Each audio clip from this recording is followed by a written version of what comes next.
Recall the last time you got into a heated argument. You lash out, words fly, and then hours later, the anger fades.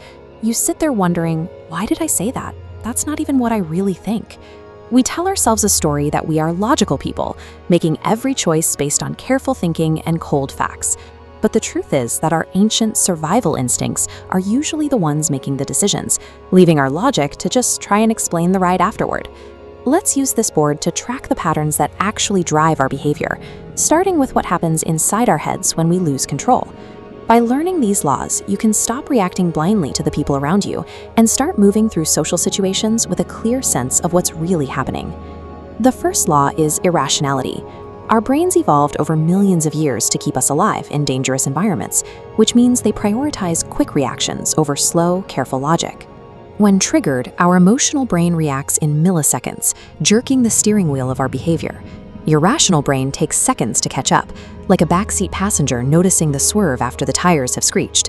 Most of the time, by the moment you think you're weighing your options, your emotions have already made the choice for you. To fix this, you have to create a manual delay. When you feel a surge of emotion, count to 10. It sounds simple, but that physical pause is what allows your logic to catch up. Mastering this isn't about ignoring how you feel. It's about giving your slower, logical brain the time it needs to see the situation clearly.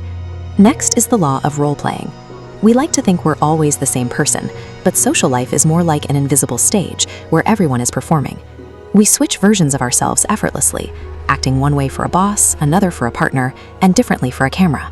We use these personas as armor to shield our vulnerabilities in a competitive world.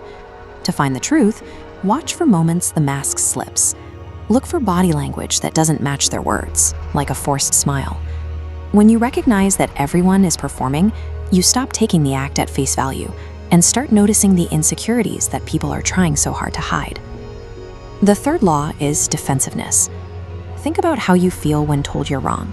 That immediate tightening in your chest is a biological reflex. Your brain actually processes a verbal critique with the same urgency it uses for a physical threat to your safety. We all need to feel that we are smart and good people. The moment that image is challenged, the ego raises a massive shield to block out the information. This is why arguing with logic rarely works. If you attack someone with facts, they just hold that shield tighter. To be persuasive, you have to move around the shield by listening without judgment and showing respect for their perspective. Persuasion is less about winning a debate and more about making the other person feel secure enough to stop defending themselves. Most of us move through life being driven by these patterns, reacting emotionally, performing for others, and defending our egos. But there is a tiny window of time between what happens to you and how you react to it. It's a brief gap where you can choose to stop and think.